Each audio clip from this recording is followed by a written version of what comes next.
Friggin' what up, dude?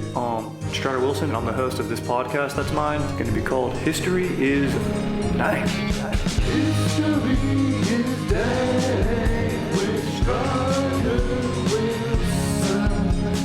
Dankness from the ground. Friggin' what up, dude? Welcome back to another ep of History is Dank, dude. I'm your host, Strider Wilson, dude. Somebody once referred to me as the Baron of Boning.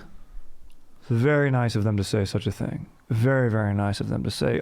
Although I'm more the Baron of foreplaying, because when it comes to boning, I'm very quick. I'm like a dude in a pit crew.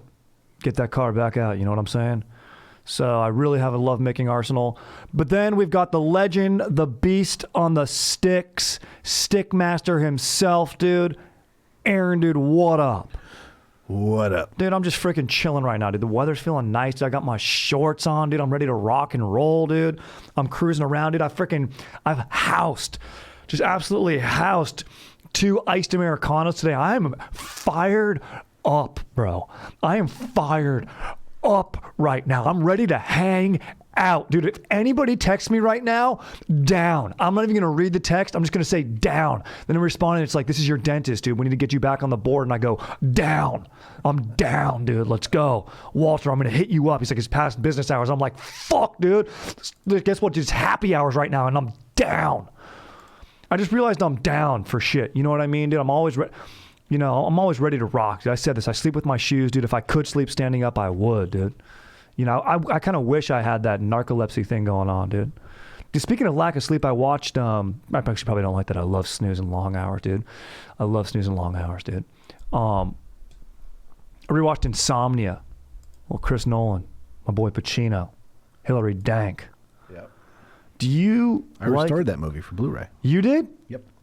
Pretty good, dude. Robin Williams, dude. Creepy. I fully replaced Al Pacino's head for one frame. Did you really? Yep. Dude, that's fucking sick. Beautifully shot. Good looking movie. Yeah. It's so and edited so well too. Yeah, it really is. They do a great job. I'm not really big on like internal affairs stuff, but they play it in pretty well, and it's good. Isn't that a remake too? It's a remake of a Swedish film with Stellan Skarsgård. Yeah. There we go, dude. You gotta have a Skarsgård, dude. Does he play the detective or the creep? Detective. Okay. Could go either way with Skarsgård. This guy's got range. It's true. Guy's got real good range. I'm fired up, dude. So I'm fired up right now, bro. I'm also fired up that, and maybe not in a stoke-inducing way, dude, my freaking dank-ass fiance is looking to purchase an electric car, dude, which is going to play a little bit into what we're doing. We're taking care of the environment, doing our part, dude, you know what I mean? And, dude, we got hoaxed by this dealership. We spent time in traffic. You live in LA, dude. Everything's an event, bro. It's every day you go out on the road in LA. It's raining. It's Christmas Eve, dude. That's the stakes of driving in LA. And everyone's got to be where they got to be. Someone's got a flight they got to get to. You know, it's the final sequence in a rom-com. People are in a rush, except they're not going to find love. They're just going to fucking get a latte or, you know, go to a meeting or work or somewhere they don't want to be. And we were going to go to a car dealership and check out a new electric car. We get there, they're like, oh yeah, we don't have that. But now that you're here, check out this stuff. Dude, they lied. Their whole plan was just to get it, and then they'd be like, oh no, we just sold it. And it's like, no, you didn't, bro. You didn't just sell this thing. So technically they could not be lying. That was like what they were banking on. But bro, they were lying. And how do I know? They were playing techno. Ugh. Bro, they were playing techno. Cannot be trusted. In the dealership. I'm not trusting anyone. If it's a place of sale and you have techno going, the only things you can be selling are vape products or it can be a smoke and skate shop, and that's it. Or laser tag. Yep. That's it. That's acceptable for techno or a nightclub. That's it. Those are the only 3 things. But if it's a place of business, you know, nightclub, whatever, you're clubbing good stuff, dude. Give me the mellow beats. Let me freak dance, dude. Let me like get horny for that beat to drop and then and just absolutely enjoy myself. And of course, my dance partner as well, who would be on Dank Fiance, dude, and really would be grinding. Although she does like her dance bubble, and every once in a while she'll give me eye contact and let me, you know, cruise on in for a little bit of grindage, a little freak dancing, which I really enjoy. But anyway, we're not about to freak dance at the car dealership, dude. We're trying to buy a car, dude. What are you playing techno, dude? I'm not trying to buy a skateboard and, you know, load up on my blackberry freaking flavored, you know, my mango flavored vape, dude, you know? I'm not trying to buy a bong, dude. I already got my bong. So it's unbelievable. I'm not trying to freaking play laser tag, dude. I'm not looking for some 13-year-olds to absolutely murk and body check. That's the thing, dude. When I'm playing laser tag, I body check people, Aaron. I don't care. Maybe that's karma, dude. Maybe that's why I'm getting tabletopped and punked by middle schoolers these days out in public at Vaughn's and shit.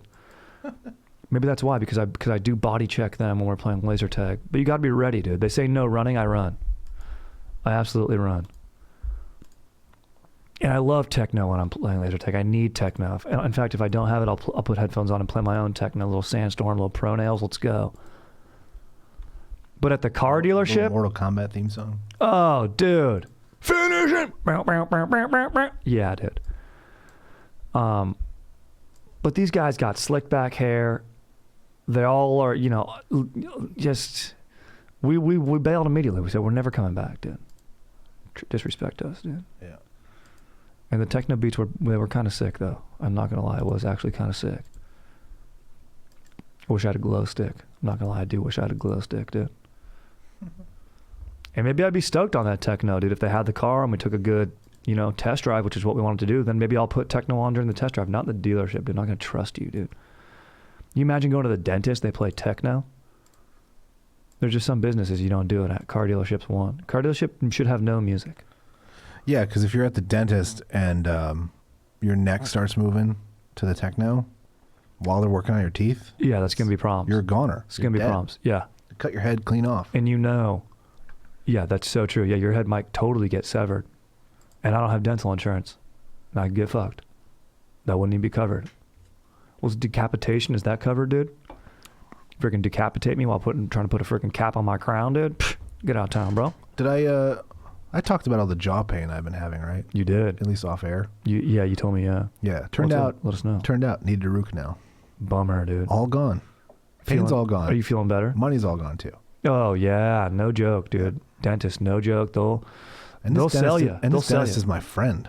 Oh, bro. Yeah. He didn't hook it up, dude? I mean, he did, and that's still a discounted price. Really? Freaking A, dude. I hate going to the dentist, dude. Yeah. Techno in the lobby of the dentist might be kind of sick, though, but something mellow, a little Rufus du Sol or something like that, something ethereal, dude. You know, French. Maybe French DJs only. Yeah. The dentist, dude. All right, dude. So, speaking of electric cars and shit, today we're going to be talking about this absolute beast of a legend, dude. This guy, and I'm just going to be going through, basically, you're going to be getting nothing but stoked on how sick this guy is. Basically, right now, I'd be like hyping up my boy. Like, you know, if I was talking about Aaron, dude, he's an absolute legend, dude. Guy freaking cruises, dude, has great taste in art, dude. Freaking master of the sticks, dude. Dank dad, dude. And so I'm going to be doing that for this dude named Alexander von Humboldt. Talk about how much of a beast he was. Now, do you know who that is, Aaron? No. All right. Good. Neither did I. Freaking or not a stoker, dude. A freaking Danktorian reached in, but he also might be a stoker. I don't know. Reached out and said, dude, you got to cover Alexander von Humboldt. Dude, you're going to get stoked. And guess what? I was doing research and I was getting more stoked. I'm like, this guy did what? This guy did this? No way. What? Just to tease you right now, dude, just for a little bit of foreplay, Aaron, from the Baron of Boning, a.k.a. me. Thomas Jefferson called him the smartest man he ever met. And Thomas Jefferson owned a library, bro. Fucking Monticello, dude. Okay? He owned Monticello. Alexander von Humboldt sounds like something that you would name, like von Humboldt sounds like that's a lecture hall that you'd go to. Oh, I've got, you know, maybe not to give a little bit away, I got Ecology 101 in von Humboldt lecture hall, dude, 11:30. Let's just freaking vape afterwards and talk. One of my favorite things in college was just skating around campus. There were some sick-ass hills in San Diego, some sick-ass hills to skate, dude. And speaking of body check, I would definitely body check some freshmen by accident, but you're in the way, dude. Look out. You hear my wheels roaring, dude. You know, I got old school bearings on there, dude, some Spitfire bearings. So you know you can hear me coming, dude. Venture Tri-Light trucks. Fucking gravity board, just cruising, dude. All right, dude. So Alexander von Humboldt. Now, this guy's basically, he's an explorer, dude. He has whatever, he had a pretty comfortable upbringing. He was bourgeois. He's German, von Humboldt, though you might think he's Australian. He was German. Bourgeoisie class, you know, he's born in the 1800s, early 1800s. He did a lot of his work. He's German and not Australian? He's not Austrian is what I meant to say. Because usually, yeah, dude, which is true. Yeah, it's true. That is true. But I don't think anyone would have that misconception. No. Yeah, he's not Austrian. Oh, yeah. I'd be interested to meet German Australian dude. He'd be like, I enjoy a challenge. Like he'd have the chillness of Austrian, be like, that wave was superior. I like this break.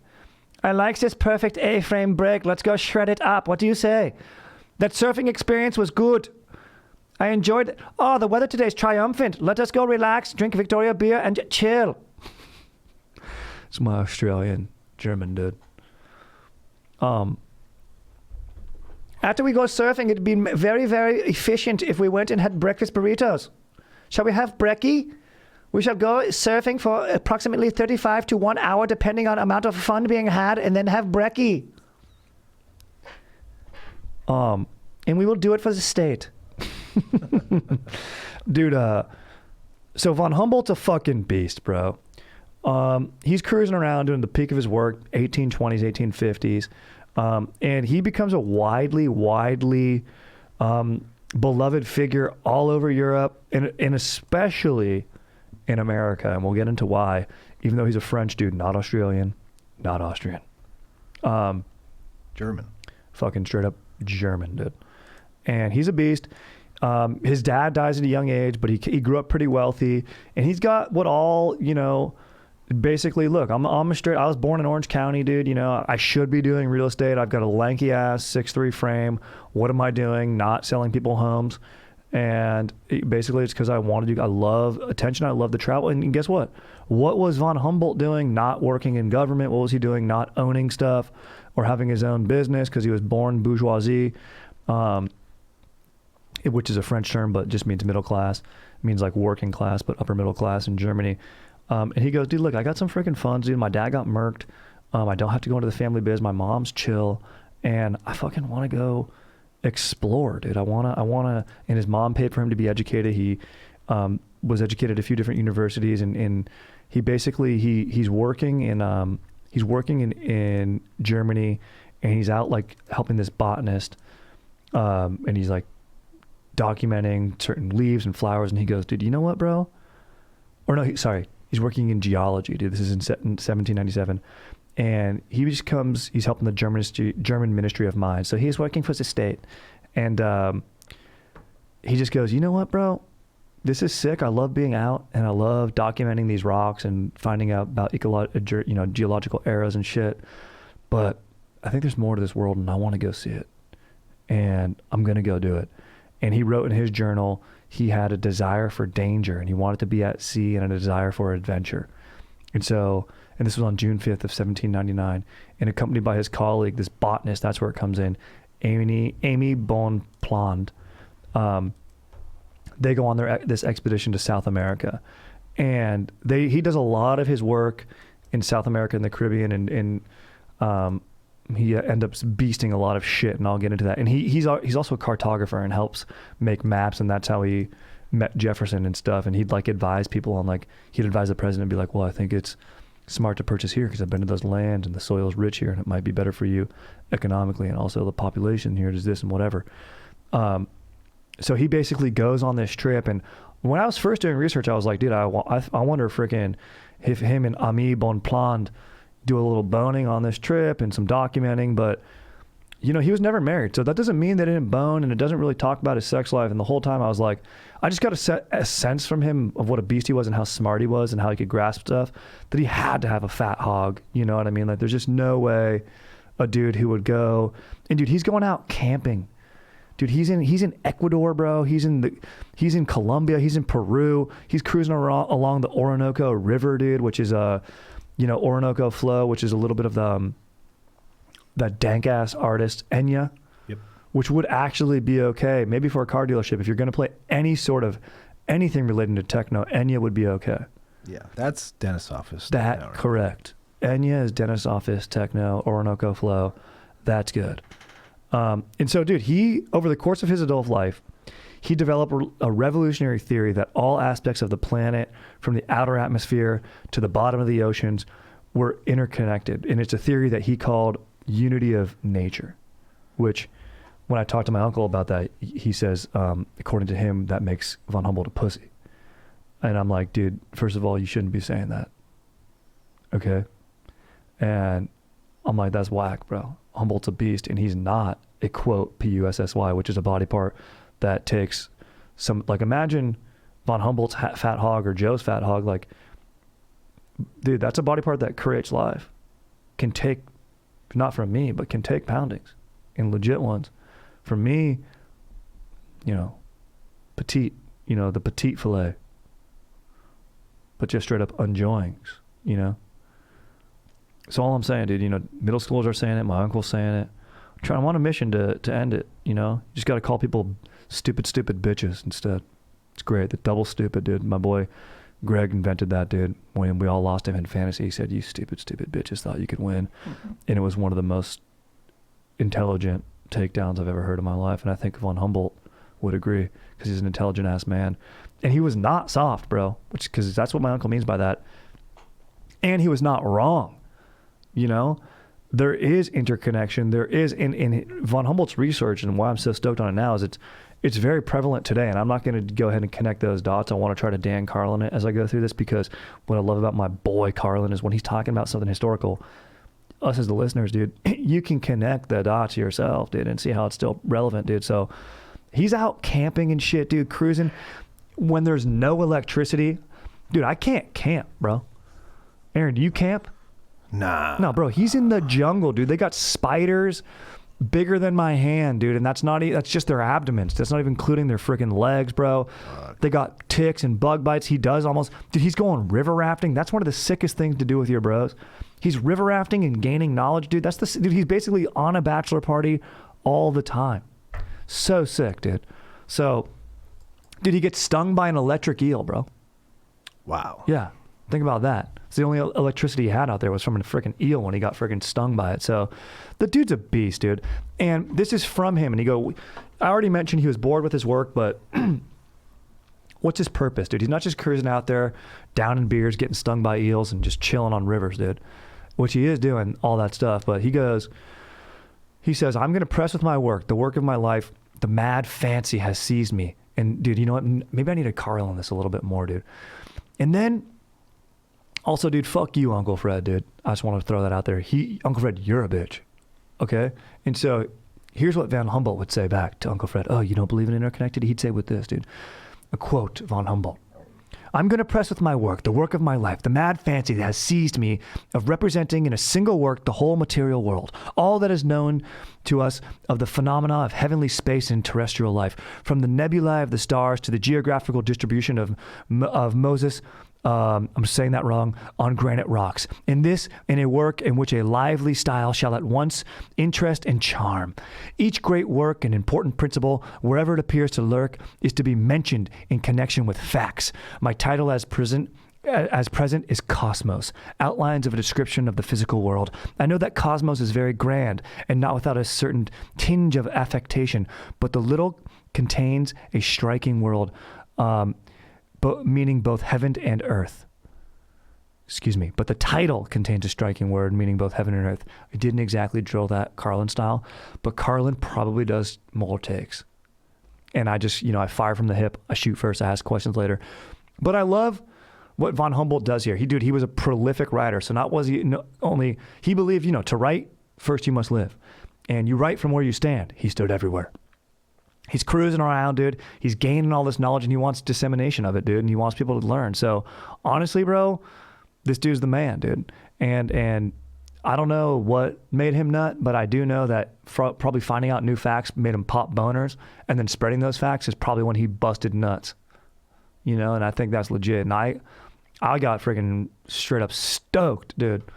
All over, dude. Full body stoke. Reading about Humboldt. So he spends 5 years traveling across South America, Mexico, and Cuba between 1799 and 1804. And along the way, Humboldt did more than gather plant specimens and artifacts, dude. He witnessed the transit of Mercury and discovered the location of the magnetic equator, dude. So he's the one who just freaking figured out about poles, bro. He actually already knew about poles, dude. That's $2,000, dude. He invented the question mark, bro. No.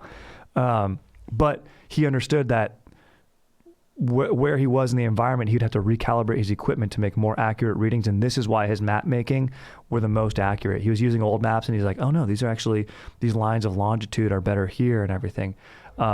So that really led him to gain meetings with statesmen, including Jefferson later on.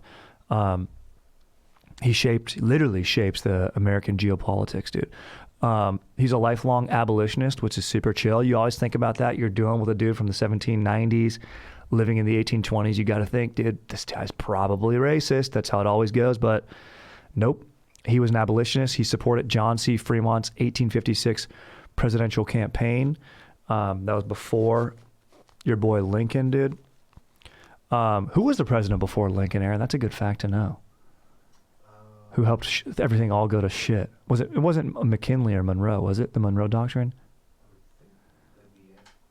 Monroe might have been before. Watch this. Was it Andrew Johnson? He was, it might have been Andrew Johnson. Or was he after Ulysses S. Grant? I think he was after Ulysses S. Grant. Because I know he was in Lincoln. Johnson was in Lincoln's cabinet. Yeah, it says it on Wikipedia. As president before Lincoln. I got it. Buchanan, bro. Buchanan succeeded by Johnson. And you know what? We should know that because Buchanan was sort of a beast. Was he the one who played by Anthony Hopkins in the movie Amistad? I don't think so. No, he wasn't. That was Van Buren. Yeah. And he's a beast. Yeah, Buchanan. Fun fact, trivia. Abraham Lincoln's vice president, Hannibal Hamlin. That's 61 to 65. To tie it to Anthony Hopkins again. Yeah, there we go, dude. Freaking Hannibal, bro. Beast, dude. All right, dude. Also, did you hear the guy who starred in the movie Hannibal Rising died? No. He's How? a young guy. He was 37. Skiing accident. Damn, dude. Bro, skiing's gnarly, dude. Yeah. It's fun, but it's freaking gnarly. I freaking hurt my knee skiing, dude. Double ejected, bro. Skiing trips were always nervous. I'd go with my boy Jeff, who rips. He absolutely shreds. And it was sick. We'd have walkie-talkies. But the whole time, like, I'd be going to bed at night, and I'm like, Jeff's going to make me push it too hard tomorrow. I know he's going to make me push it too hard. It was stressful, bro. I'd be lucky to get off that mountain without an injury because he was going a lot, and I'd like cruise for one weekend, so I was just not nearly as good. But I didn't want to slow him down. I've never skied or snowboarded. It's fun, dude. It's fun, but it's a lot of work, especially now that you got a little one, dude. Yeah, I'm not gonna tear an ACL or blow out something. Hell no, dude. No, it's just not worth it. Dude, so Humboldt's a beast, dude. And when he would meet with Jefferson, dude, he would quiz Jefferson on his relationship with various native nations. He'd be like, "Well, how do you feel about these people? What's going on?" Jefferson would be like, "Oh yeah, we're all good and all that type of stuff." He's like, "Really? Are you, dude? Are we good?" And so he would know, and he would through his travels to South America, it convinced him that the indigenous people he encountered were descendants of advanced civilizations destroyed by generations of Spanish colonial rule, which is true. In which I read that dank ass book, Lost Kingdom of the Monkey God. And, now that they can do like LIDAR imaging or whatever it is, like flying over and seeing radar, dude, there's like ruins of massive kingdoms. And we learned that the true colonizing aspect wasn't superior technology or, technology played a factor in all these things, but it was really disease, right? And what created the loss of these legacies in travelers that would go there, and Humboldt putting himself at risk, you'd go to these super remote locations and you'd say like you'd go there like if you went there you'd be cursed. People that have even seen it or touched it would die. And it sounds mythical, but it is built in. All myth is based on some sort of small little bit of truth, and that's of course dispersions within there of how true that is, but like or I guess like a range of truth. But when you'd go to these remote locations, there'd be bugs and you'd get bug bites and then you would end up dying. And sometimes like leishmaniasis would be like really disfiguring depending on which one you got. Like if you got the mucous membrane one, like literally your face would fall off. And then back before modern medicine, you'd be like, he's cursed. He did something. What statue did you piss on, dude? What did you look into the eyes of something? Like, don't do that. Like, it's the only way people had to explain stuff. So, and it led to just this sort of European arrogance of colonial rule and just, anyway, that's another trip. But von Humboldt, through his research and his exploration and talking with people and learning, was like, no, these are highly, highly advanced cultures, and you don't survive millenniums without having great knowledge and everything. So he's just a freaking beast for seeing that, dude, rather than just seeing dollar signs, or people that are in the way of your dollar signs, right? So Americans did have a fascination with von Humboldt. I mentioned there's this fascination with the American West. We're not quite at the Wild West era, the peak of the Wild West of post-Civil War, but there still is the West, and this idea of great exploration, and who doesn't love that? And it was very popular in its own time. And you're reading adventure tales, dude. We still love adventure tales, bro. I'm like, dude, cast the rock as Alexander von Humboldt to just be a freaking absolutely jacked beast cruising around. I think that'd be sick for him to play him, dude. Or my boy. Honestly, you know who my boy right now, Aaron? My top 3, my boys right now, dude. You know who they are, dude? I love Timothée Chalamet, dude. Timothy Chalamet, my boy. I love Tom Holland. That's my boy. And I love, and I can't believe I'm blanking on his name because I'm saving the best for last. Fucking Edward Cullen, dude. Pattinson? Love Pattinson, dude. Love these guys. They all have very, very young faces. Is that accurate to von Humboldt? I would imagine. I honestly, you know how you picture someone in your mind's eye? I didn't look at, he did inspire artists, but he inspired more landscape painting as opposed to portrait painting. I didn't look at a portrait of him, but when I imagine him, I just imagine a life-sized fat hog cruising around all these places, and then with a little sketch pad. Because Robert Pattinson's in The Lost City of Z. Yes. Oh yeah, he does. He plays the dude. Yeah, where they're doing a lot of South American exploring and stuff. So. It's a good movie, Lost City of Zed, according to the British. I enjoyed that one. Yeah, I saw that on a plane. That was good. Yeah. My boy Charlie Hunnam, dude. Yeah. I love that movie. Yeah, I mean, dude, von Humboldt was one of these dudes, and he put his own money up to do this. His books did sell well, so he did pretty well, but he ended up going into financial troubles for his trip to South America and Cuba and the Caribbean, and that was actually what had the greatest impact, and we'll get into why in a little bit. But speaking of his impact, he influenced artists, poetry, Ralph Waldo Emerson, this transcendentalist movement, David Thoreau, and these are all the American artists that he influences. He influences, what's the guy's name? He's an artist, Church. Frederick Church, who does amazing landscape paintings, really, really legit stoke-inducing landscape paintings. And just through his writings and everything, Church was really inspired by the way he wrote about stuff, and then it influenced his art, and likewise with Emerson, Thoreau. And Humboldt was just basically a dude out there on the ground living it, Walt Whitman, dude.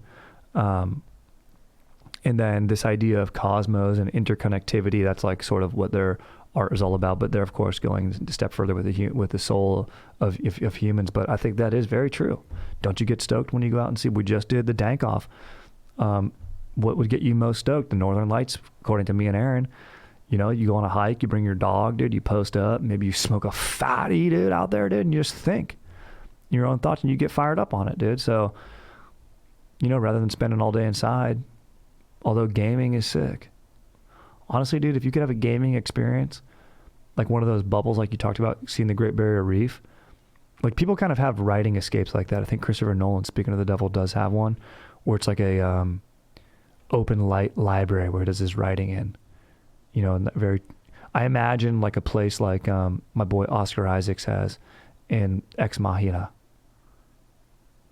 Escape like that. I feel like Humboldt would have something like that.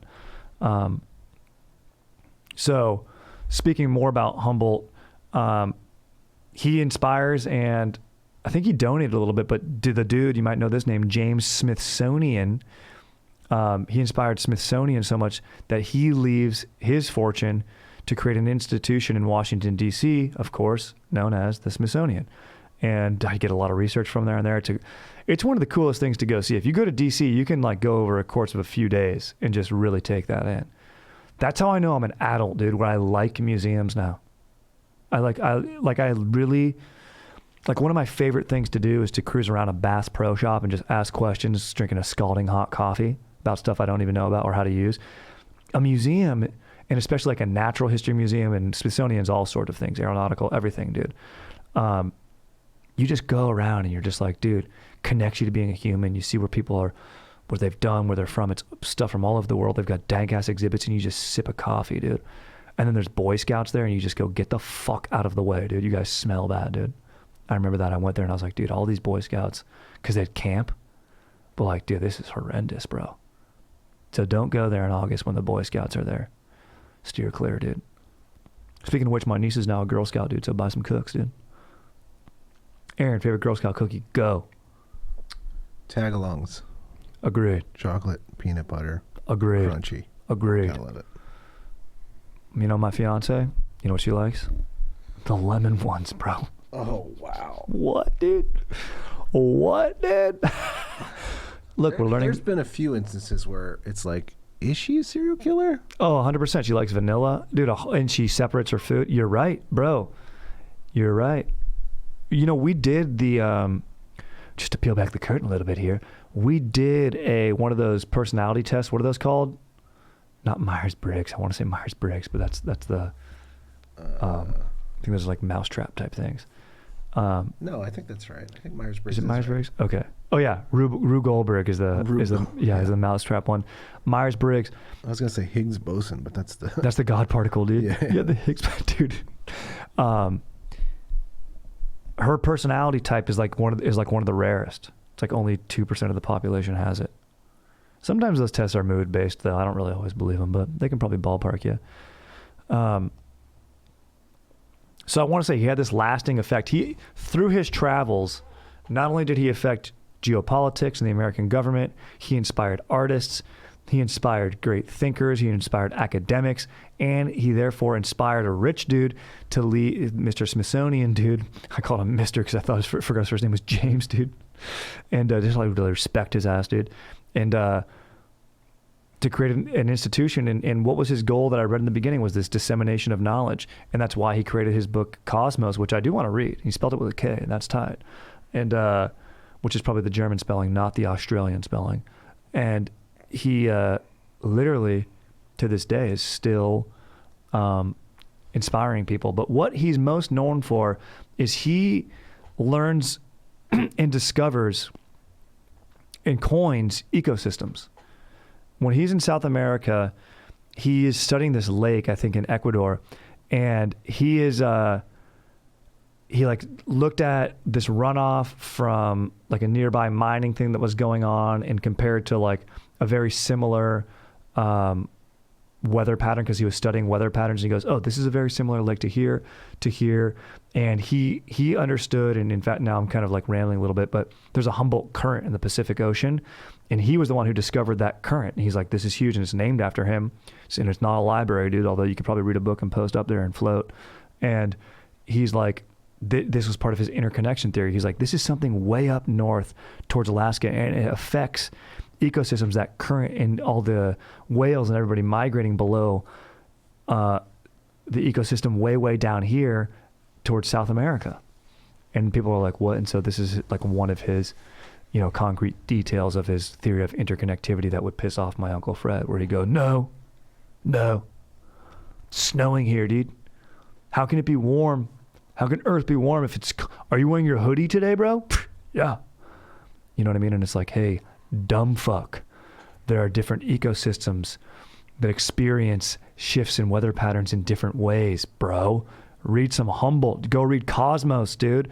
People have known about this since freaking 1799, bro. Okay, and now all it is being augmented and changed. Uncle Fred's like, why would I read Cosmo? Yeah, he's like, what am I going to do? Take a quiz about how good of a blowjob I can get? Guess what? I like blowjobs. Oh, what's a good blowjob? Me sitting down getting one? Maybe after Thanksgiving dinner. I don't know. Yeah, dude, Uncle Fred. Not wrong on that front, though. Not necessarily that wrong, Uncle Fred, on that front, but no one's ever always right. Anyway, dude, he constructs legit maps, which if you know anything about me, my entire room used to be maps. And I think my mom and my sister impressed this upon me. And I think I do like maps. I think I like them as decor now. I think it's just something in my blood. It's like some people like, you know, animals dressed up as holiday stuff, and they like to get tea towels like that. And I like to have maps. And what's even sicker is maybe if it's a map of somewhere I've been, and then I have a story, and then that's fucking art. And that's tight. And I'm tossing back in IPA and talking about it with my boys. So von Humboldt has inspired interior decor. So it never stops inspiring. And what's one of the greatest ways? No man will live forever. Death will always come for us, right? But if you want to live forever, inspire the minds of the generations below us. And that's what he did. And that fires me up. Let's see, dude. He was a beast, dude. Abolitionist, dude. He was a environmentalist, bro. Friggin' was fired up on the native tribes of all of the Americas, dude. Friggin' absolute beast. He coined, basically, I don't know if he coined the term ecosystem, because I think ecology was around, but he did discover different weather patterns. And oh yeah, back to that lake. He found that like mining was affecting the environment. And it was like no one really thought about that. I mean, if you lived in the city, cities were like disgusting and filthy. That's why like viruses would spread and stuff. I mean, look, I don't want to get Dan Carl on you today, but where are the biggest pops for friggin' Omicron? Right here in the city, dude. Me and Chad JT just posting up, dude. Joe the genius went to Texas. More spread out. He's a genius. Also, happy birthday, Joe. He just had a birthday, dude. Friggin' legend, bro. He would do talks all over Europe, bro. Diplomats would want to meet him, dude. People would just cruise, though. He'd be like, he's basically doing keynote speaking, dude, before keynote speaking was a thing. He was an absolute legend. He'd just cruise around and be like, I'm going to post up and just drop facts. People would roll through. I mean, that's rad. If you can do that, you're a fucking legend, dude. Let's see. Aaron, do you have any questions about von Humboldt before we get into questions from freaking Danktorians? No. I mean, yeah, he's an absolute legend, dude. So he's just a sick-ass dude to talk about and learn about. You know, I like to keep it brief. No one wants a motherfucking lecture, dude. You know what I'm saying, dude? You're not getting credit here, dude. You're just only getting credits to yourself. It's like working out. Listen to this podcast and working out are the best things, dude. Don't skip eps and don't skip reps. Plus, what's up, dude? All right, just getting a few kids. Strutter, what up, my freaking dude? I was hoping to give a shout out. Here we go. To my dog Chandler. Me and him have been day one Danktorians and Stokers since we met in PT school, dude. We listened to the pod all over the world, including hiking through the Cascades and the Andes. Let's go.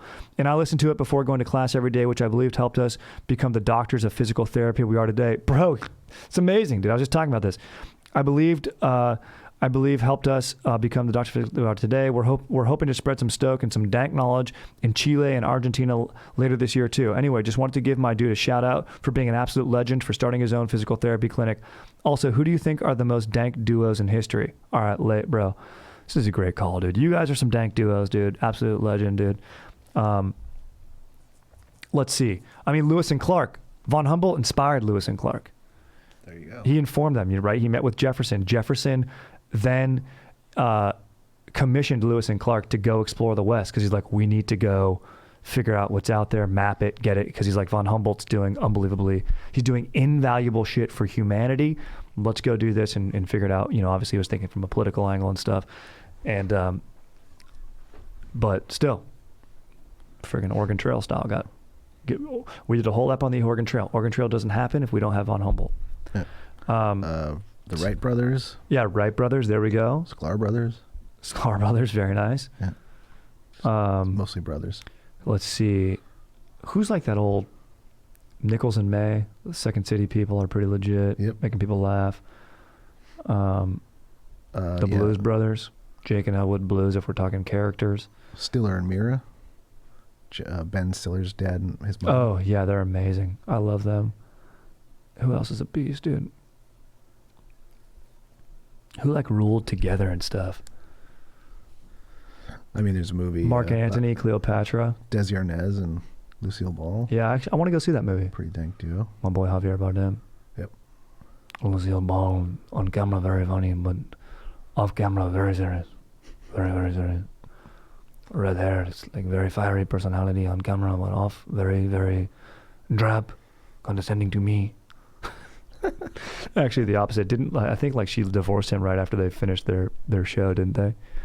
Was Desi Arnaz just was he womanizing and stuff? I believe so. Yeah. I'm not sure.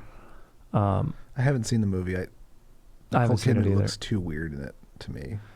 I'm just happy to see like Nicole Kidman not play a character who's like super soft spoken and like basically her Big Little Lies character. I feel like she's been doing that in like 6 different movies now. Yeah. I'm like, bro, let's go. Well, she was really good. Whisper talking.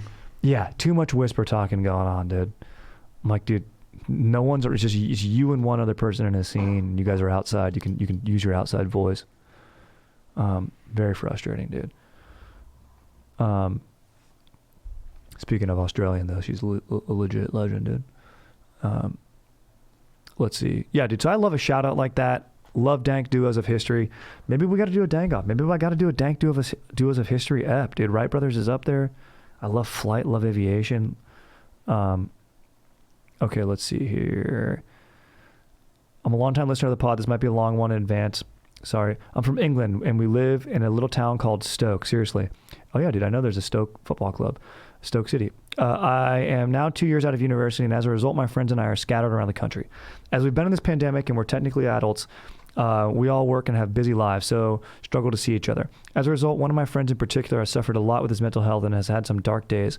I've run out of ways to help him from afar, so I need your help! Exclamation. We have done a couple Zoom calls with the boys, but it just isn't quite the same. Do you have any ideas for things we could do as a reunion with the squad in the summer to help boost my bro stoke and to give us all something to look forward to? I look forward to your imparting infinite wisdom. From Joe. Thank you, my dog, dude. So basically, his buddies from afar. One of his buddies is bumming hard, dude, being cooped up all solo. But, you know, they're going to plan a summer trip. So I think, dude, you've already hit step one. It's important to have something to look forward to. It's important to have a reward, dude. Get you through those days. Have something around the corner that's friggin' sick and tight.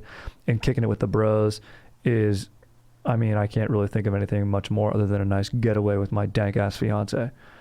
Where we'll be eating salmon. Maybe we'll be, with the only argument that we're going to have on that trip is like, should we go savory or sweet at breakfast? Psych. We're going to do a little bit of both and then we're going to share bites later, dude. If we make it to breakfast, what up?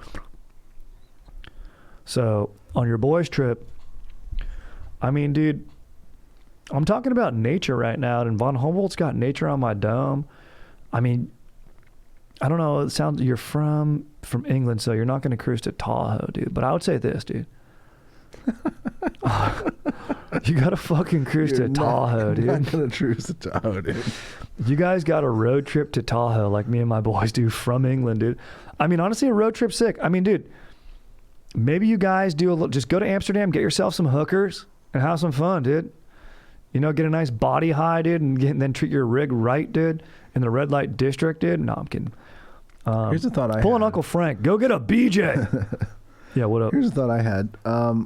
If Fred. either of you, or certainly if you or any of your other boys works remotely, just fucking cruise down to his place and stay with him for a few weeks. You know, keep an eye on him, boost his stoke, and work from there. You know, that is always tight. That is always tight if you're able to do that. That's always a good call. If that's possible. In between, I always love trivia nights through Zoom, but yeah, even the Zooms can get stale. I mean, dude, gaming, bro. Bro, gaming's been so sick for my mental health and just really bad for my KD because I suck. But honestly, I was just playing last night, dropping rebirths on my own while some of my bros were in a quad, just listening to the conversation, having fun. So that gets me stoked. But I think for your boys trip, dude, you got to create a Tahoe experience somewhere in like maybe England, or meet somewhere in between where there's a sick ass lake, some sort of sick ass body of water where you guys can get a sick ass house. And then I don't know if you guys have GFs or whatever, but then you go out into town, you meet some dank ladies who are hopefully doing the same dank thing. You bring them back to the house, you guys have fun. You play beer pong, you do competitive games, and then you go, you know, that first night you guys don't do anything, you know, you just create some energy, you get some good vibes, you guys all go to bed that night, having sleepover style, like, dude, I think I'm into Christine the most. No, I think Christine's into me, dude. Well, what about Mary, dude? Oh, I don't know, dude, that's pretty sick, dude. And the one guy who's got a relationship's like, dude, I think you guys are going to have a nice time. I'm happy to wingman you and do some research tomorrow when we find out when we go freaking banana boating together. I think it's paramount that you guys banana boat together. I think that's paramount. Do something on a high-speed boat on a body of water. That will boost your stoke. Then you go out to the cabin night 2. You guys have fun. Cook some steaks, dude. Cook some steaks, and then, you know, take it up. Just keep cruising, dude, and don't hit the brakes. You know what I'm saying, dude? Unless the ladies say no, then listen. All right, let's see here. Yo, Strider, what up, dude? I just moved to San Diego. Any good hills you know of that I can bomb on my longboard? Late, Will. Well, let's go, dude. First of all, dude, what a dank city, dude. And back to Joe, who just asked that question. If you can't cruise to Tahoe and you guys are down and you got the funds, if your jobs are paying you well, Cruise to San Diego, dude. Cruise to PB, bro. Dude, Mount Soledad, Will, and right above PB, dude. I used to live there. Sick ass hill, dude. But you're gonna want to go with your boys because there's some blind turns, dude. Want to make sure you don't get mowed down by someone in their friggin', Jeep coming back from friggin' La Jolla Shores. And also there's Grape Street, which is downtown, kind of by the airport. You could really carve that hill up. It's nice. And I don't believe there's like trolley tracks on there. So it's not going to mess up your rhythm or your bearings. You're not going to take a spill. That's really, really sick. There's some pretty sick hills over by the 163, over by where the zoo is. In fact, I think the zoo parking lot has a sick ass hill. You might want to go there during off hours. Really, really carve it up in that parking lot and have some fun. Put some good tunes on. Yeah, there's a place in, what would you call it? It's off of the 125. It's called Dictionary Hill. It's just east of the 125 and Hamishaw Road or something like that. It's it's the steepest hill in San Diego for sure. It's one of those ones where, like, if you're on it, stopped at the stoplight, and you're in a stick shift car, you are a legend if you can make it up there without drifting back. Yeah, you're a beast. You're a beast. You really got to rev it. And you got to have a good engine to get that power going, dude. Yeah. And then, dude, if you freaking shift to second, dude, look out, bro. I don't even know if you put it in second. Do you just cruise up in first the whole way? No, you got to get to second. Yeah. And here's the thing, dude. On your longboard, there's only one gear, and it's sixth. And you're going downhill, bro. And there's no reverse. You just fucking power slide, dude, if you have to. Maybe wear one glove on your hand. You know what I mean? That looks so sick. So I'm fired up for you, Will, to hit those hills, dude. Honestly, dude, bring out one of your bros and get on Instagram, and I want to see that. I'd love to see that. Other than that, that's it, dude. Little Von Humboldt stoked today, dude. Quick little in and out, dude. Little brief overcap of this guy's Dank journeys, dude. If you're looking for something to read, pick up his Cosmos, dude. It's freaking legit. And just look at some of his maps, dude. They're freaking dope as hell, bro. So keep being legends and let them inspire you, dude. Get out there and get after it. The dude only slept. Dude, he loved coffee, which I loved. He called it concentrated sunbeams. That was my favorite quote of his that I wanted to share. So I absolutely love that. So get out there and get after it. The dude's an absolute beast. Few more things about him just before we leave, because I forgot to say these, dude. He also was one of the first person to consider plate tectonics as a theory for, like, distribution of the planets, mountains and stuff like that. And he charted latitudes, longitudes, which I mentioned. And so he's an absolute beast. I just wanted to make sure I brought those into the pod so I didn't miss out on anything, because the dude's a legend. Other than that, freaking stay stoked. Check out the Patreon, dude. Got putting some content out on there. Strider Wilson, dude. Email me. Shout outs, questions, comments, suggestions. StriderWilsonStress@gmail.com. Thank you, Aaron Legend, dude. And freaking stay stoked, dude. Let